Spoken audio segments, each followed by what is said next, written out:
CTV Edmonton, local breaking news with Brendan Purdy. Hospitalizations are rising. We've had a few people in the intensive care unit, and tragically, we've already lost 15 Albertans this year to influenza.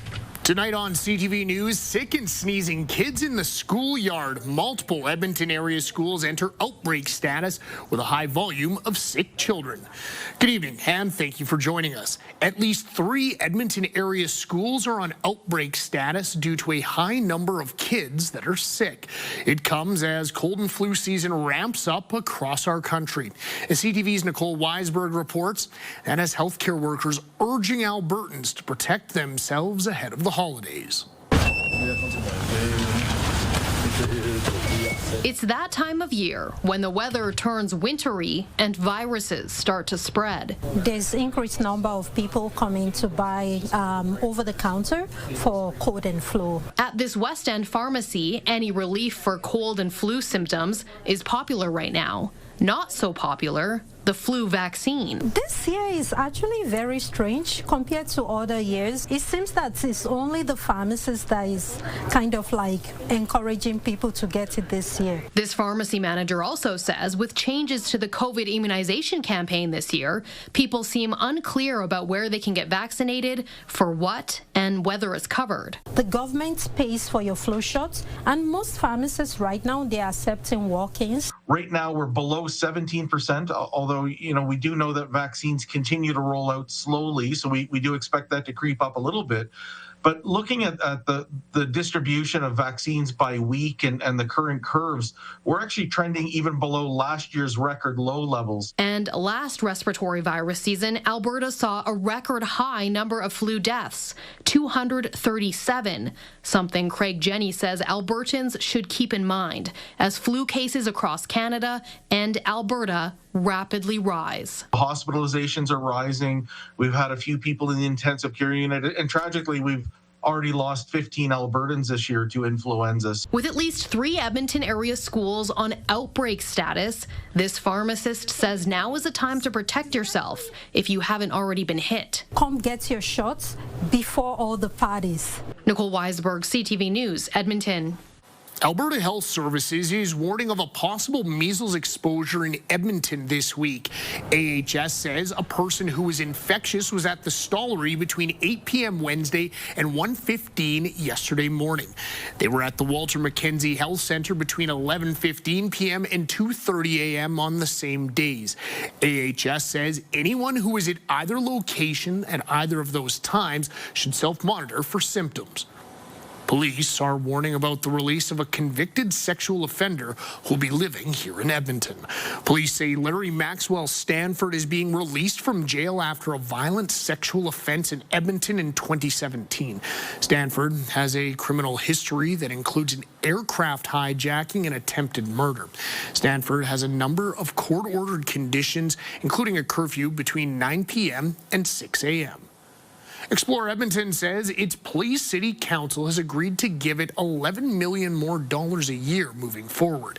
That translates to an extra 0.5% on homeowners' property taxes next year, which jumps it up to 6.9%. As CTV's Jeremy Thompson tells us, some councillors question whether tax pain is worth the long-term economic gain. Explore Edmonton began as an economic development body more than 30 years ago. Since 2018, its mandate has expanded, slowly taking over responsibilities from Northlands until that organization folded shortly after the pandemic. Now it runs K-Days, Farm Fair, and the Expo and Convention Centres, all while attracting events and promoting tourism. So we are out in the market, or we're advocating, or we're lobbying, or we're pulling together shared investment partners so that we can attract these major events and conferences for years out. Despite its expanded scope, Explore Edmonton's base budget stayed the same, receiving one-time funding top-ups from Council multiple years in a row. This week, it asked City Council to end the uncertainty to the tune of $11 million a year from 2026 on. I think, whether this amount is right or not is a better discussion in the 4-year cycle. Maybe it's less, to be honest with you. Council eventually approved approved the funding. The decision adds 0.5% to next year's property tax increase. Mayor Andrew Knack says it's an investment. Most things actually lose money. Transit will never make money. Recreation centers will never make money. Libraries will never make money. Explore Edmonton is one of the things that actually generates a positive economic return for the entire city of Edmonton. Explore Edmonton declined CTV's interview request. Instead, in a statement, VP Arlindo Gomes says Explore Edmonton is proud to be a steward of Edmonton's economy, and we appreciate City Council's confidence in our work, our impact, and our value to Edmonton and its residents. I think it isn't a justifiable expense at a time when we know we need to kickstart our economy. We need to make sure our economy is healthy and thriving. In 2024, the city contributed about $18 million of Explore Edmonton's $90 million budget. Explore claims visitors spent $2.5 billion in Edmonton that same year. Jeremy Thompson, CTV News. The city says work on the southbound low-level bridge is almost completed, though there are still some traffic headaches ahead. The low-level bridge southbound will close to traffic tonight. Actually, pardon me, it's already been closed. It did close around 8 o'clock. It's going to remain closed over the weekend for rehabilitation work. It's to remove temporary traffic crossovers used during construction. Starting Monday, there will be single-lane closures between 7 a.m. and 3 p.m., so crews can install meridian barriers and paint lines on the road. That will last until next Saturday. The sidewalk on the northbound bridge and shared pathway will remain open. The city says construction is expected to be completed ahead of schedule, with traffic lanes fully restored in the coming weeks. Elections Alberta has approved 4 new recall petitions for MLAs, including the first one for an NDP member. The lone new Democrat on the growing list is Calgary Beddington's Amanda Chapman. Petitions were also approved for 2 more cabinet ministers, Adriana LaGrange and Tanya Firm. That brings the total of MLAs facing recall up to 18. Organizers of a petition to recall Premier Danielle Smith say that petition has been approved. Elections Alberta hasn't made it official. An Alberta judge says the proposed referendum question about separation would be unconstitutional. In his ruling, Justice Colin Feasby says it goes against charter and treaty rights. The decision comes one day after the province introduced legislation to allow referendum petitions to proceed, regardless of whether they violate the Constitution. Feasby says changing the rules midstream undermines democracy and the administration of justice. An independent MLA attempting to restart Alberta's progressive conservative brand is refusing to be deterred. He says the province's new party name rules are evidence that the UCP is afraid of competition. As CTV's Connor Hogg tells us, others say the government shouldn't be able to decide what's in a name. People who have taken it upon themselves to create mass confusion and mass administrative burdens on the electoral process. Justice Minister Mickey Amory says the use of similar words in political party names is similar to disruptions caused by the longest ballot campaign. Amory made the comments yesterday as he explained how Bill 14 would restrict what words can appear in new or rebranded names. That includes no duplication of key words from existing parties or their legacy precursors. Very surprised that they would do something like this, but then again, when you think of each week that's going on in the legislature, the UCP seem to outdo themselves. The Alberta Party's Peter Guthrie says the UCP is afraid of another conservative movement in the province. The former UCP MLA has been attempting to rename the Alberta Party to the Progressive Conservative Party for months. They're terrified of the fact that with a PC party in the mix, the UCP are relegated to third place in all of the internal polling that we've seen. The 2-week to compete bill, that is the nature of it. I mean, what they're trying to do is constrain competition so that no one can emerge to take their position. A political consultant we spoke to says a name such as United Conservative or Progressive Conservative speaks directly to its target audience, while Bill 14 could lead to more Wild Rose-style names in the future that aren't as clear to voters. Going from Progressive Conservative to United Conservative is to refresh yourself and reposition yourself, and also to provide an alternative to the party that's already there, which is what the Alberta Party is trying to do. Guthrie says he's not giving up on the Alberta Party and will have more to reveal next week. Connor Hogg, CTV News, Edmonton. A man in Edmonton has pleaded guilty of defrauding the youth soccer team that he coached out of tens of thousands of dollars. As CTV's Amanda Anderson reports, the team still managed to reach an international tournament and came back champions.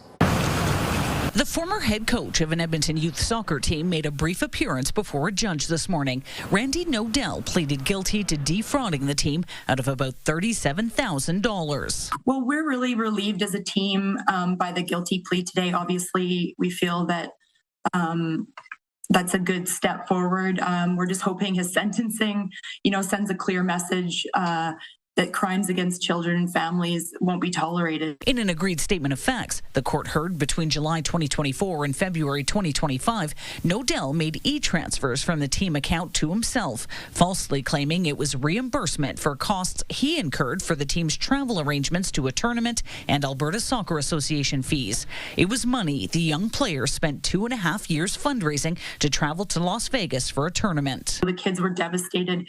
We found out on a Monday and they were supposed to leave Friday. And so there was a lot of heartbreak, tears. It was really hard to explain to them, because they're 10-year-old kids and they've been looking forward to this. The kids missed out on that tournament, but kicked into action to fundraise for the second round of the tournament. A GoFundMe raised what they needed in 24 hours. The Edmonton community had stepped up huge. I think they really felt bad for the kids and they just backed us up, jumped on board, and it was just so amazing to see. The team competed in the Vegas tournament at the end of October, going undefeated to bring home the cup. Their hearts were just all in it, all that extra work and fundraising and just the disappointment of everything. They really were enamored by, the Edmonton community stepping up for them, and they just wanted to bring home the gold for everybody. Nodell is expected to be back in court in February for sentencing. Amanda Anderson, CTV News, Edmonton. Can Man Dan is back outside braving the elements to raise donations for both the food bank and Santa's Anonymous. Dan Johnstone kicked off the first leg of his 10-day camp out at Toys R Us on Gateway Boulevard earlier this morning. It's the 15th year that he's gathered both food and toy donations for children over the holiday season. As a former recipient of the food bank and Santa's Anonymous, he's thrilled to see the event grow year after year. I never in a million years thought that Edmonton would keep me around this long or keep me, relevant, but they have. And it's just so crazy because back then I was just some kid with a dream. I just wanted to do some good. And now Edmonton has put their faith in me year after year, and it's just such an honor to do it for them. Can Man Dan will be outside Toys R Us now until Sunday at 6 p.m. He'll also be outside a number of Sobeys locations throughout this month. He hopes to raise 50,000 pounds of food while also raising 50,000 toys. The snow is flying and skiing season is back. Now, Snow Valley has opened its doors for the year, and things are already well underway at Marmot Basin. CTV's Merrick DeCash reports.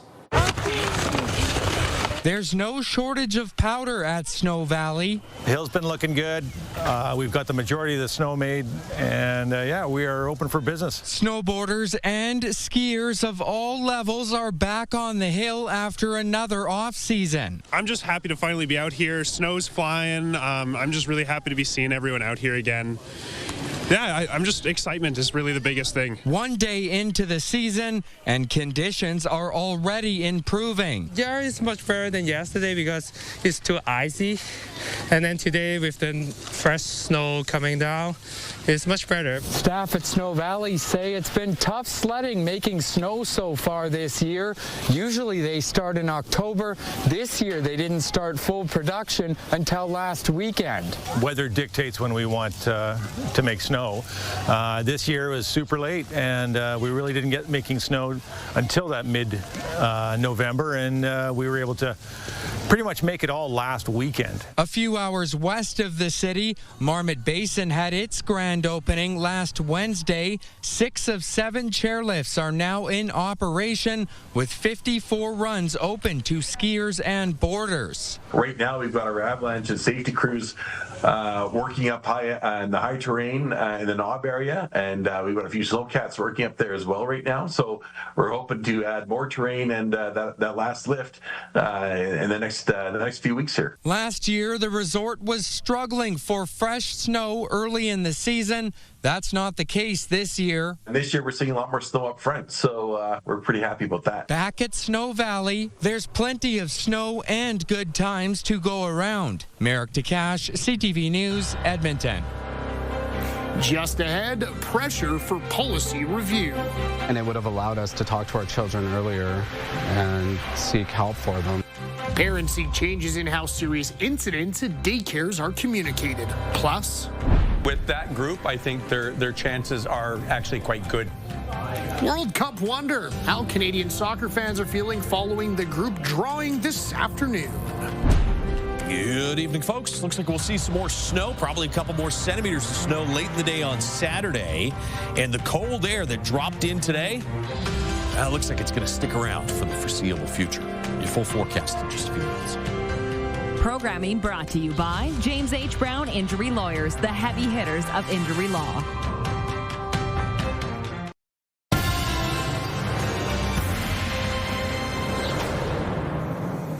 Welcome back. A push is underway to have the province and police review and make changes to policies about how incidents at daycares are reported to parents.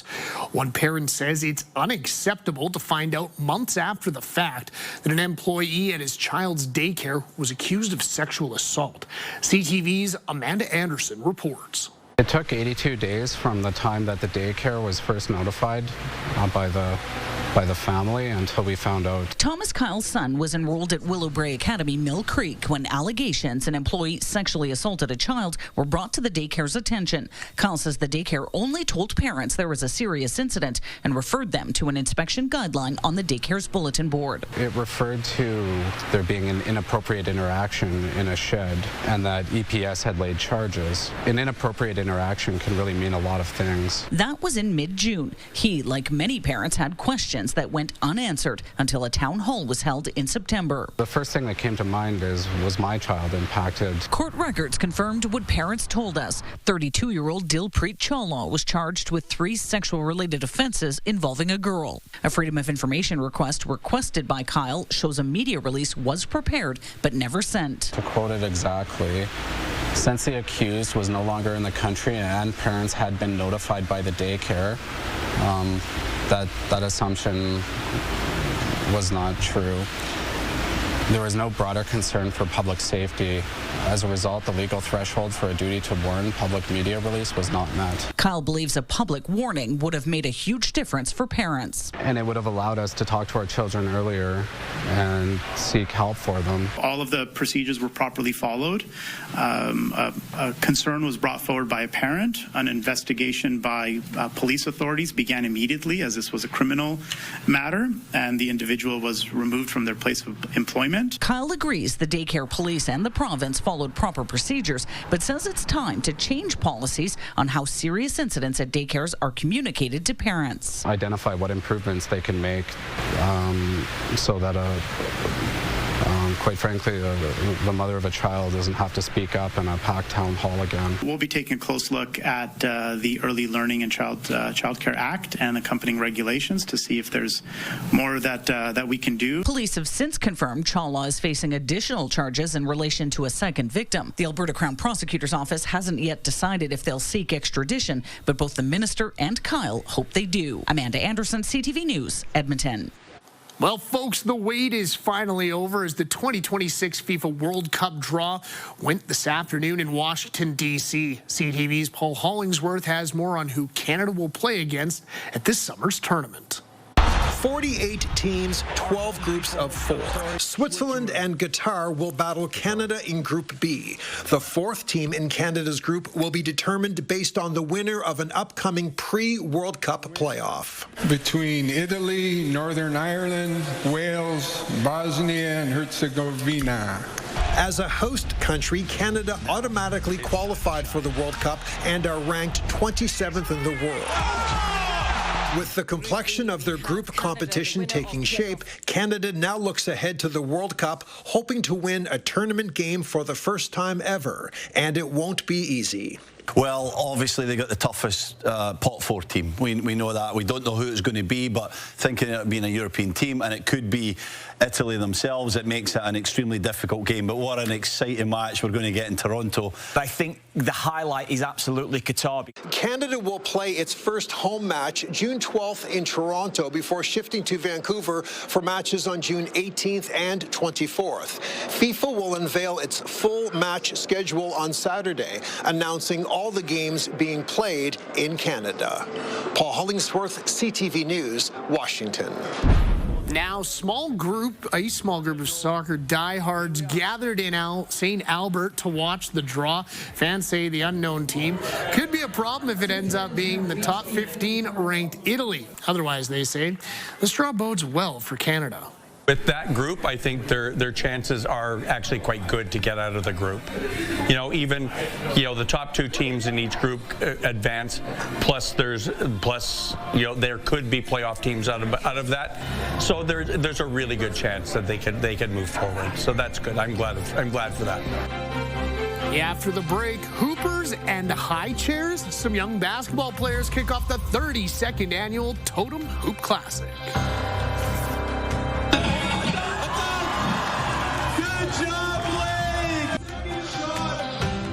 Help us build a mountain of toys. Donate today at ctvedmonton.ca.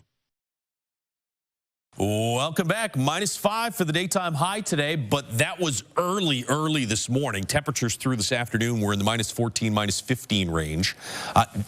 This may be the last time we're average or above average between now and Christmas. The colder than average temperatures that rolled in today, they may retreat a little bit Sunday, Monday, but it stays colder than average, it looks like, for at least the next 10 to maybe 15 days or longer.